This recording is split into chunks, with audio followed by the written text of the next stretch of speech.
کنزول العلماء مفکر اسلام حضرت علامہ مولانا پروفیسر ڈاکٹر مفتی محمد اشرف قاسم گیلانی صاحب ہمارے درمیان تشریف فرما ہو چکے ہیں.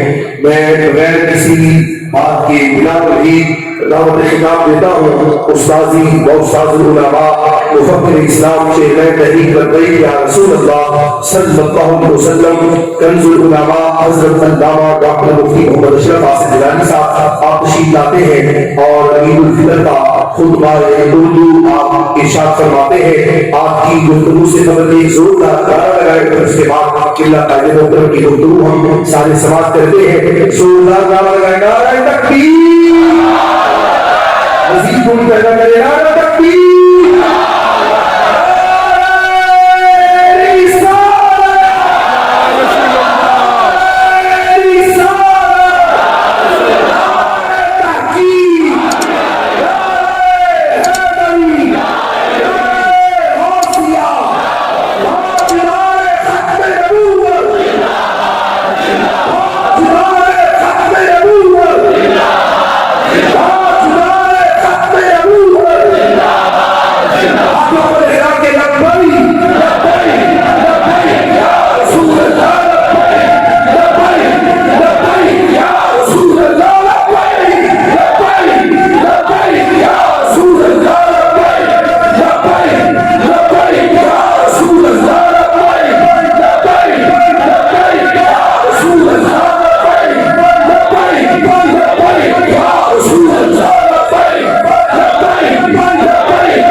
يسر لي أمري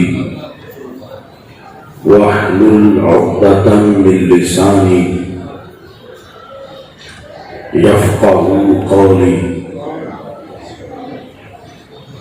رضيت بالله ربا وبالإسلام دينا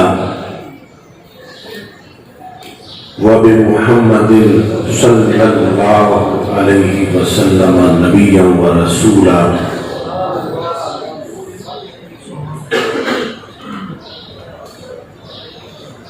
الله أكبر الله أكبر الله أكبر لبيك لبيك لبيك يا رسول الله صلى الله عليه وسلم. الحمد لله الذي شرفنا بشهر رمضان والصلاة والسلام على حبيبه سيد الإنس والجان وعلى آله وأصحابه في كل حين وآن. أما بعد فأعوذ بالله من الشيطان الرجيم. بسم الله الرحمن الرحيم. وأن تصوموا خير لكم إن كنتم تعلمون. صدق الله العظيم وصدق رسوله النبي الكريم الأمين. إن الله وملائكته يصلون على النبي يا أيها الذين آمنوا صلوا عليه وسلموا تسليما.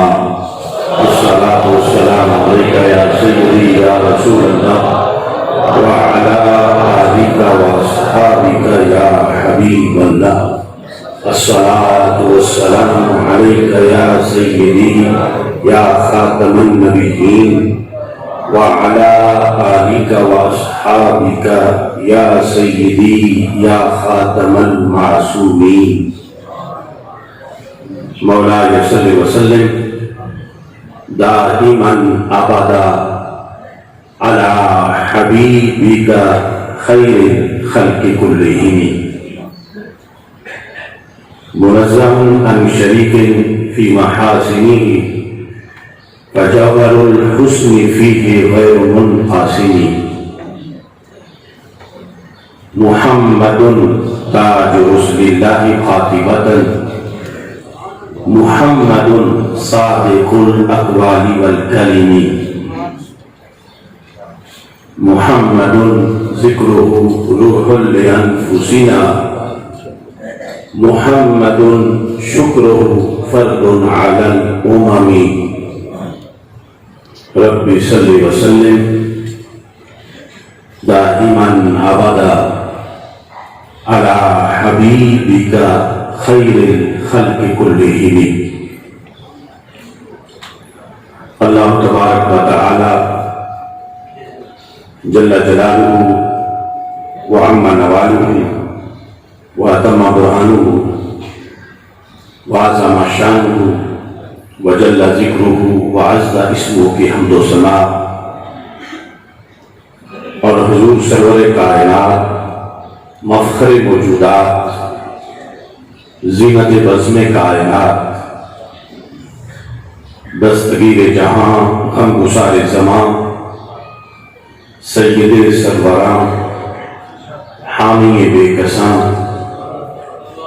قائد المرسلین خاتم النبیین احمد مجتبی جناب محمد مصطفیٰ صلی اللہ علیہ وآلہ واصحابہ وبارک وسلم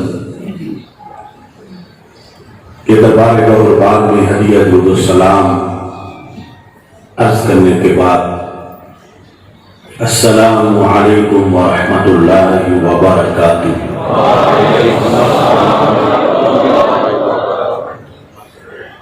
اللہ اکبر لا الہ الا اللہ واللہ اکبر اللہ اکبر وللہ الحمد۔ رب ذوالجلال کا کروڑوں بار شکر ہے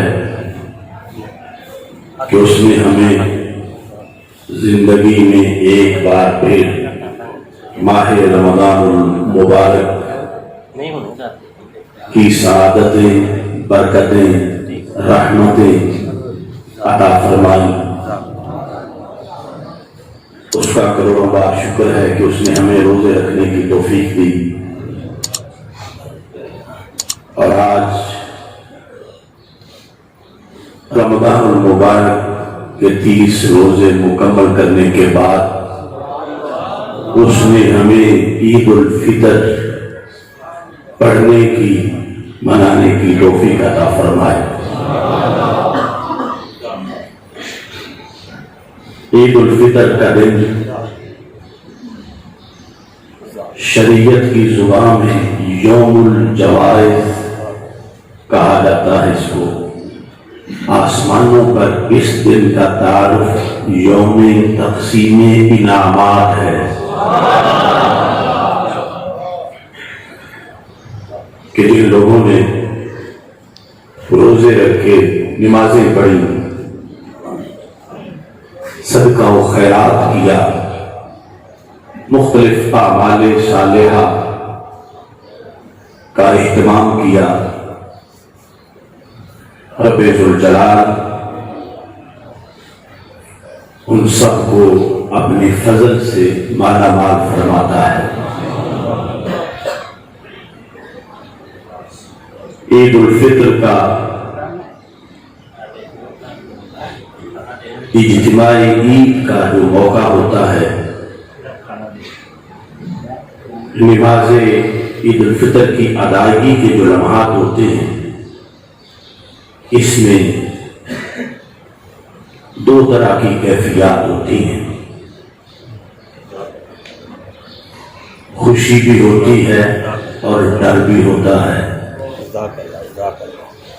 خوشی اس لیے کہ اس خالق نے ہمیں پیدا کیا، ہمیں اس کا حکم ماننے کی توفیق ملی، اس نے حکم دیا، اور وہ حکم رسول اکرم نور مجسم شفیع الاعظم صلی اللہ علیہ وسلم کی زبان مقدس سے ہم تک پہنچا۔ اگرچہ بیچ میں 14 صدیوں کا فاصلہ ہے، مگر اللہ نے ہمیں دولت ایمان سے مالا مال کیا، اور ہم نے یا ایھا الذین آمنوا کتب علیکم الصیام، اللہ کا یہ فرمان، اس کو مکمل ایمان کے ساتھ دل سے مانتے ہوئے سمجھا کہ رب ہمیں کہہ رہا ہے ایمان والوں۔ یعنی اس وقت صحابہ کرام رضی اللہ تعالی عنہم سامنے تھے، یقیناً وہ مراد تھے، لیکن اس وقت روئے زمین پر جب یہ رمضان آیا ہے تو ہم زندہ ہیں روئے زمین پر، اور ہمارا رب ہمیں کہہ رہا ہے اے ایمان والو کتب علیکم الصیام، تم پر روزہ فرض کر دیا گیا۔ یہ کمال ہے اس امت کا کہ انہوں نے یہ نہیں کہا کہ 14 صدیاں بیچ میں گزر گئی ہیں، ہم تو مراد ہی نہیں، ہم کیوں بھوکے پیاسے رہے۔ کسی کو یہ شک نہیں گزرا، کوئی یہ نہیں کہنے والا تمہیں ملا ہوگا کہ میں رب کو دیکھوں، رب کہے تو پھر تو میں روزے رکھوں، میں نے تجھے دیکھا ہی نہیں، میں کیسے مان جاؤں کہ وہ مجھے کہہ رہا ہے۔ کوئی دور دور تک ایسا بندہ آج بھی اس غیر گزرے زمانے میں تمہیں نہیں ملا ہوگا مسلمانوں میں کہ جو کہے کہ میں نے تو رسول پاک صلی اللہ علیہ وسلم کا دور ہی نہیں پایا، سرکار اپنی زبان سے پڑھ کے سناتے پھر تو میں مان جاتا۔ اب درمیان میں اتنا زمانہ گزر گیا ہے، میں کیسے مانوں کہ یہ اللہ کا ہی پیغام سرکار پر آیا تھا، اور کیسے مانوں کہ سرکار نے آگے پڑھ کے سنایا ہے۔ کم از کم صحابہ تو مجھے گواہی دے کہ ہم نے سنا ایسا ناز نخرا یا ایسی شرط کسی نے بھی نہیں لگائی. یہ پورا مجمع ہی نہیں، کروڑوں مسلمان آج بھی دنیا میں ان میں سے کسی نے بھی لیتا لعلہ سے کام نہیں لیا کہ اگر یہ ہو پھر تو میں روزے رکھوں، ورنہ پتہ نہیں کیوں نہیں یہ کہہ رہا ہے. اللہ کا فضل ہے، عالم تو عالم رہے، فاضل تو فاضل رہے، حافظ تو حافظ رہے، قاری تو قاری رہے. ایک عام مسلمان بھی دل سے یہ مانتے ہوئے کہ میرے رب نے مجھے حکم دیا ہے اور رسول اکرم صلی اللہ علیہ وسلم کا یہ فرمان، کہ اللہ کا فرمان سرکار نے ہو ہم تک پہنچایا ہے، یہ عام مومن نے بھی یہ یقین رکھتے ہوئے اپنے آپ کو مخاطب سمجھا اس حکم کا کہ رب مجھے کہہ رہا عید کا دن ہوتا ہے، باہا بہم ملائکتہ، رب فرشتوں کے سامنے ان خاکیوں پہ فخر کرتا ہے. حالانکہ نوری وہ ہے، مقرب وہ ہے، ان کے سامنے اللہ فخر کرتا ہے ان خاکیوں پر. یعنی جب گھروں سے نکل کے عیدگاہوں کی طرف مسلمان آتے ہیں رمضان کے بعد، جیسے آج کا دن ہے، تو خالق کائنات فرشتوں کو دکھاتا ہے دیکھو یہ میرے بندے، انہیں بھوک بھی لگتی ہے، پیاس بھی لگتی ہے، انہیں کام کاج کی مشقت بھی تھی، بہت سے مسائل تھے، مگر پھر بھی انہوں نے میرے کہنے پر طلوع صبح صادق سے لے کر غروب آفتاب تک اتنے دنوں تک، رمضان کا چاند طلوع ہونے سے لے کر شوال کے چاند کے طلوع ہونے تک، یہ حضوری والے لوگ ہیں کہ انہوں نے اگلے اندر بھی یہ سمجھا کہ رب مجھے دیکھ رہا ہے، اور انہوں نے مکمل پابندی کی ہے. فرشتوں یہ ہوتا ہے تسبیح کا انداز، باہا فخر کرنا، مطلب انہیں کہ یوں ہوتے ہیں بندے. فرشتوں یہ ہے نحن نسبح بحمدک ونقدس لک، تم کہتے تھے کہ تسبیح کے لیے ہم کافی ہیں، تمہیں تو بھوک نہیں لگتی، تمہارا تو پیاس کا مسئلہ نہیں، تمہاری تو اولاد کی بیماریوں اور دواؤں کا مسئلہ نہیں، تمہارے تو کاروبار کے مندے کا خطرہ نہیں. انہیں سب کچھ ایسے عوارض تھے، لیکن اس کے باوجود انہوں نے میرا حکم مانا اور انہوں نے تسبیح کی، انہوں نے سجدے کیے، انہوں نے روزہ رکھا. فرشتوں اب تم مجھے بتاؤ ان کے ساتھ کیا کرنا چاہیے؟ اب یہ کس چیز کے حقدار ہے؟ رب الجلال محتاج نہیں کسی کا، مشورے کا بھی محتاج نہیں، جو کہ مشورے کے محتاج ہم لوگ ہیں کہ جنہیں پتہ نہیں مشورہ کر کے اچھے نتیجے تک پہنچنا چاہتے ہیں. لیکن رب نے جو مشورہ کیا تو مشورے کو سنت بنانے کے لیے کہ میں سب کچھ جانتے ہوئے بھی مشورہ کر رہا ہوں، تو تم تو سب کچھ جانتے ہی نہیں، تم بھی مشورہ کیا کرو مختلف امور میں. تو ایک مشورہ تو ہوتا تخلیق آدم علیہ السلام کے وقت، اب مشورہ ہے عید کے دن کہ ان کے ساتھ کیا کرنا چاہیے. ما جزاء اجیر وفق عملہ، اس مزدور سے کیا سلوک کرنا چاہیے جس نے اپنی ڈیوٹی مکمل کر دی ہو، وہ ڈیوٹی نبھا کے آ گیا ہے. تو فرشتے جواب دیتے ہیں اللہ کو، اور آج وہ والا جواب نہیں دیتے جو اس دن دیا تھا کہ ہم کافی ہیں تسبیح کے لیے. آج کہتے ہیں جزاؤہ ان یوفی اجرہ، یا اللہ جزا ان کی یہ ہے کہ جب یہ ڈیوٹی پوری کر رہے ہیں تو ان پہ فضل اپنا پورا کر دے. یعنی یہ عرش پر ہر سال کہ عید الفطر کے دن کا مکالمہ اللہ کا فرشتوں کے ساتھ خواب و حریم قدس میں عرش اٹھانے والے ہوں یا اس کے علاوہ مخصوص فرشتے، اللہ تبارک و تعالیٰ نے کچھ جماعتیں تو زمین پہ بھیجی، رستوں میں جو کھڑے ہو کر مشاہدہ کرتے ہیں جب لوگ جوک در جوک عید کے لیے نکلتے ہیں، وہ کہتے ہیں جن سے مشورہ ہوا جزاؤہ ان وفا اجرہ، ان کی جزا ہمارے نزدیک تو یہی ہے کہ ان کا اجر روزے کا، نمازوں کا، صدقات کا، تسبیح کا، تہجد کا، تلاوت کا، جو بھی اعمال صالحہ انہوں نے کیے ہیں، یا اللہ ان کا اجر ان کو مکمل دے دیا جائے۔ تو خالق کائنات جل جلالہ نے قسم، یعنی قسم اٹھا کے فرماتا ہے ہر عید کے دن، اور یہ بات امت تک رسول پاک صلی اللہ علیہ وسلم نے پہنچا دی، اور یہ ان لفظوں کے ہمیں آواز نہیں آ جا رہی، لیکن جن لفظوں کی ہمیں آواز اب آ رہی ہے، مثلا میں بول رہا ہوں آپ سن رہے ہیں، اس سے زیادہ ہمیں اعتماد ہے کہ یہ ضرور آواز آ رہی ہے۔ رسول پاک صلی اللہ علیہ وسلم کی حدیثیں صحیح سے ثابت ہے۔ اللہ تعالیٰ قسم اٹھا کے کہتا ہے، اور ایک قسم نہیں کئی قسم۔ اللہ فرماتا ہے وَعِزَّتِي، مجھے میری عزت کی قسم، وَجَلَالِي، مجھے میرے جلال کی قسم، وَعُلُوِّي، مجھے میری بلند ذات کی قسم، وَارْتِفَاعِ مَقَامِي، مجھے میرے بلند مراتب اور اوصاف کی قسم، لَأُجِيبَنَّهُمْ، فرشتوں یہ آج جو مانگیں گے میں عطا فرما دوں گا۔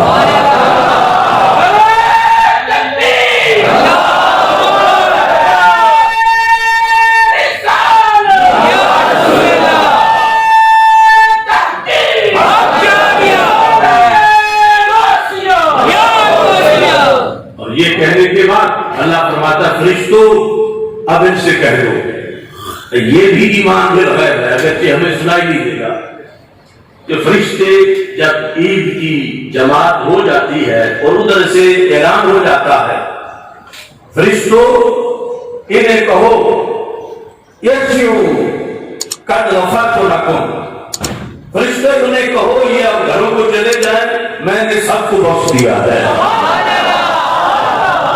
یعنی یہ الفاظ اللہ بولتا ہے، چورپے جو جلال کے الفاظ رسول پاک صلی اللہ علیہ وسلم نے امت تک پہنچائے ہیں اور آگے سن سے ہم تک پہنچے ہیں، اور ہمیں یقین ہے کہ اللہ یہ فرماتا ہے، اور آج بھی اللہ کے فضل سے یہ انعام سب کو ملنے والا ہے۔ قد غفرت لکم، میں نے تمہیں بخش دیا۔ مثلا اگر خدا نخواستہ کسی کا 50,000 گناہ تھا تو قد غفرت لکم، میں نے تجھے بخش دیا، اور صرف یہ نہیں، ساتھ دوسرا اعلان وَبَدَّلْتُ سَيِّئَاتِكُمْ حَسَنَاتٍ، میں نے سارے گناہوں کو نیکیوں میں تبدیل کر دیا۔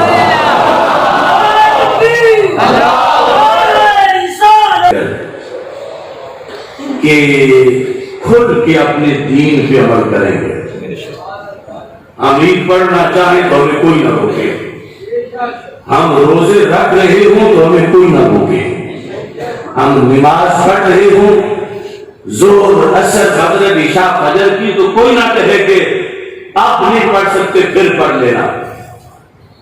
20 لاکھ جانیں دے کر یہ ملک حاصل کیا، افسوس کہ آج اس ملک میں عید الفطر جیسے مقدس دن پر دھاندلی کی جانے لگی۔ اب کتنا نقصان ہوا ان لوگوں کا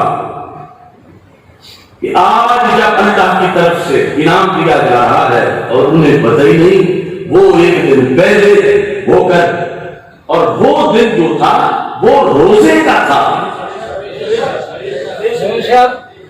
کوئی حاکم وقت، کوئی مفتی اسلام، کوئی قاضی القضا، کوئی جسٹس، چیف جسٹس، کوئی لیڈر فرض عین کی چھٹی نہیں دے سکتا۔ فرض عین اور فرض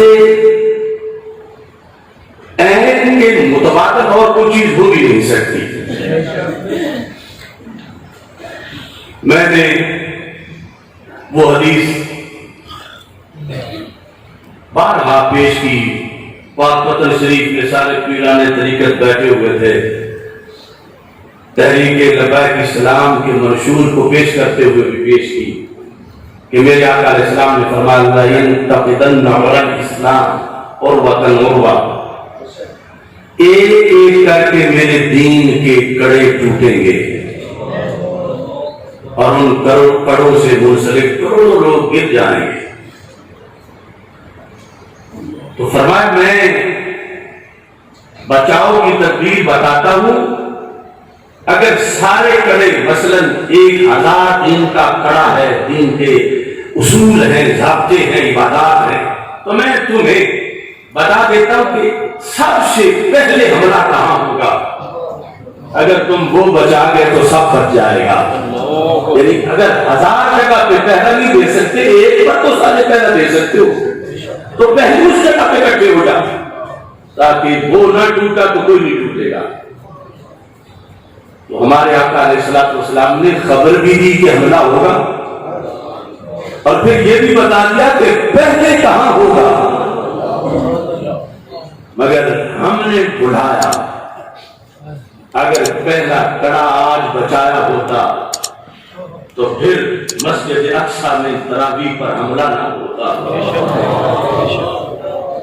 اگر پہلا کڑا بچا ہوتا تو مملکت خدا پاکستان میں روزے پر فرض عین پر حملہ نہ ہوتا۔ اس ملک کو بناتے وقت نعرہ یہ تھا، پاکستان کا مطلب کیا، دستور ریاست کیا ہوگا، صلی اللہ علیہ وسلم۔ تو وہ کیا چیز ہے؟ میرے آقا علیہ السلام نے فرمایا افضلہن نقداً الحب وآخرہن الصلاۃ۔ دیکھو بات کھل کے سامنے آ گئی اتنی صدیوں کے بعد۔ فرمایا مسلمانوں پہلا حملہ تمہاری نماز پہ نہیں، پہلا تمہارے روزے پہ نہیں، پہلا تمہارے حاجی پہ نہیں، پہلا نظام زکات پہ نہیں، پہلا حملہ قراءت قرآن پہ نہیں۔ کیا علم غیب ہے ہمارے آقا صلی اللہ علیہ وسلم کا؟ پہلا حملہ میری امت کے نظام حکومت پر ہوگا کہ مسلمانوں کو اقتدار سے ہٹایا جائے گا، ان سے ملک چھینا جائے گا، ان سے اقتدار چھینا جائے گا، اور اس میں لوگوں کے ذہن میں ڈالا جائے گا کہ یہ تو دنیا داری ہے، یہ تو شریفوں کا کام ہی نہیں۔ سرکار فرماتے ہیں یہی تو نماز بچانے کا طریقہ ہے، یہی روزے کے تحفظ کا طریقہ ہے۔ اب جہاں فلسطین میں بہت سال پہلے نظام چھینا گیا، اب نماز بھی بے داخل آ گئے سامنے، کیونکہ سرکار نے فرمایا آخرہن الصلاۃ، آخری نماز پہ حملہ ہوگا۔ بلا وجہ تراویح پہ حملہ نہیں ہوا، حالانکہ آج بھی تمہیں وائٹ ہاؤس میں امریکہ کی طرف سے یہ رمضان کے دوران خبر ملی ہوگی کہ مسلمانوں کی افطار پارٹی کا اہتمام کیا گیا، اذان ہوئی، جماعت ہوئی۔ ابھی تک ہمارے لحاظ سے تو یہ بات برداشت ہے، خاتم بدہن اگر ہم نے آج اسٹینڈ نہ دیا تو کل یوں تراویح بھی کچلی جائے گی جیسے مسجد اقصی میں بارہ کچلی گئی۔ اللہ کبھی بھی ایسا دن نہ لائے، لیکن سرکار نے فرمایا تم اپنا نظام حکومت بچانا مطلب یہ ہے کہ ان کو دینا جو جانتے ہو کہ اسلام کیا ہے، انشاءاللہ دیا جائے گا۔ میں اس موضوع کے جو کچھ اعتراضات ہیں ان کے لحاظ سے بھی اور بیت المقدس کے لحاظ سے بھی انشاءاللہ خصوصی گفتگو ہوگی۔ آپ حضرات عید بھی منائیں اور اس ڈبل عید کا ذائقہ بھی چکھیں۔ الجمعۃ عید للمسلمین، یہ کسی کا شوشہ ہے کہ دو عیدیں ہو جائیں تو پھر یہ ہو جاتا ہے وہ ہو جاتا ہے۔ ارے یہ دو عیدیں ہوں تو ثواب ڈبل ہو جاتا ہے، کرم ڈبل ہو جاتا ہے۔ اس بنیاد پر کوئی بھی یعنی ایسی حقیقت ہے ہی نہیں کہ دو عیدیں تو اکٹھی ہو جانی تھی، لہذا روزہ خراب کر دیا گیا، لہذا یہ کر دیا گیا وہ کر دیا گیا۔ اور عید کے دن روزہ رکھنا یہ تب گناہ ہے کہ جب دن عید کا ہو۔ کچھ لوگوں کو آج عید پڑھنے پر یہ بات آئی ہوئی ہے کہ دیکھو جی انہوں نے کل عید کی اور انہوں نے روزہ رکھا ہوا تھا۔ ارے کل روزہ تھا، آج عید ہے۔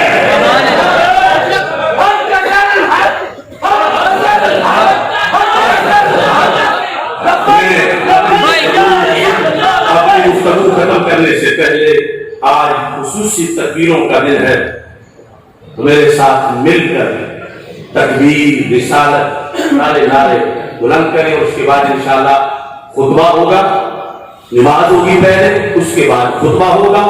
خطبہ بھی سب نے آرام سے جس طرح کے تشہد میں بیٹھا جاتا ہے اس طرح سننا ہے۔ اس کے بعد انشاءاللہ صلاۃ و سلام اور دعا ہوگی۔ سب حضرات نے اس میں شرکت کرنی ہے۔ باہر کارکنان الغالبون کے جو ہے وہ اچھی طرح دیکھ لیں کہ صفحے متصل ہو، درمیان میں انقطاع نہ ہو۔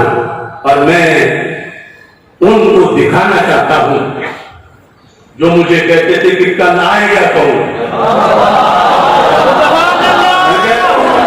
آنکھیں ہیں تو کھول کے دیکھو کس کا پلہ بھاری ہے، آنسو ہے تو توڑ کے دیکھو کس کا پلہ بھاری ہے۔ نعرہ تکبیر، اللہ